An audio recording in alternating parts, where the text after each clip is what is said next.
Dito sa ating loob.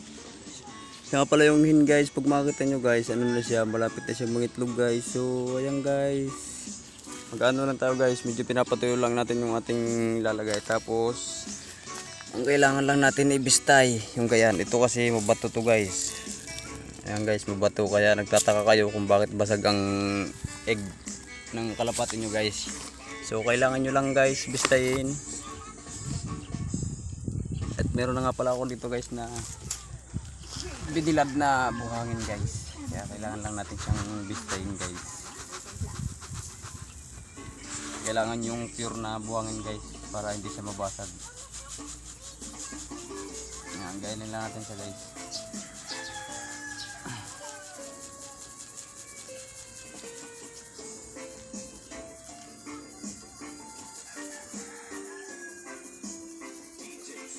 Medyo guys yung hin natin guys ay ano na guys, mababa ng kanyang puwet, kaya malapit na sa mangitlog guys.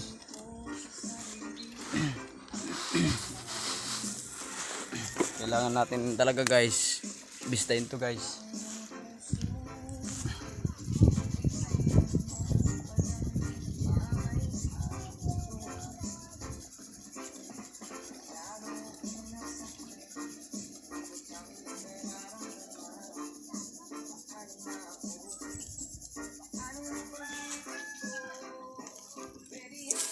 So yan nga guys ang ating paglalagyan. Si Mia ay naupo na, si Mia kasama niya si Aldos guys, si Aldos saka si Mia. Yan si Mia yung nakaupong yan. Yan si Mia yan.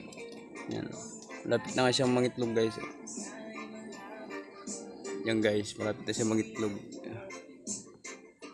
Kaya baka makaabot pa tayo guys. Kaya bilisan natin guys ang ating pagbibistay.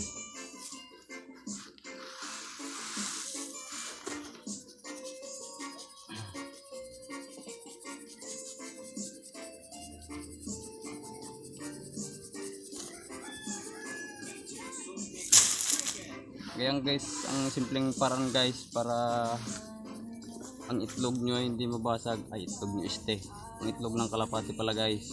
Ganyan lang, simpleng paraan guys, bistayin nyo lang guys.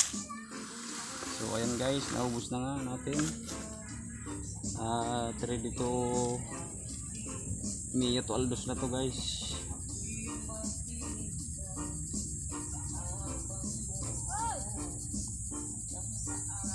Lang, malapit na to.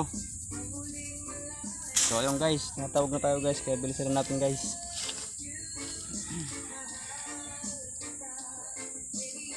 So ayun guys, lalagay na natin siya dito.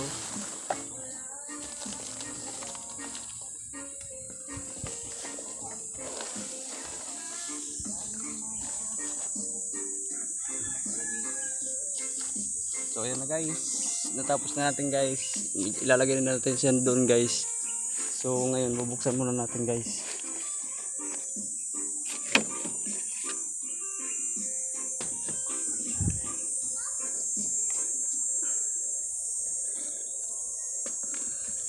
So ayan na guys, nalagay na natin guys ang ating binistay na buhangin siya. Doon na yan guys, may itlog na yung dalawa na yan. Ating sinira muna to guys, tapos mamaya natin babalik kasi hindi kasya. So ngayon babalik na natin. Thank you for watching.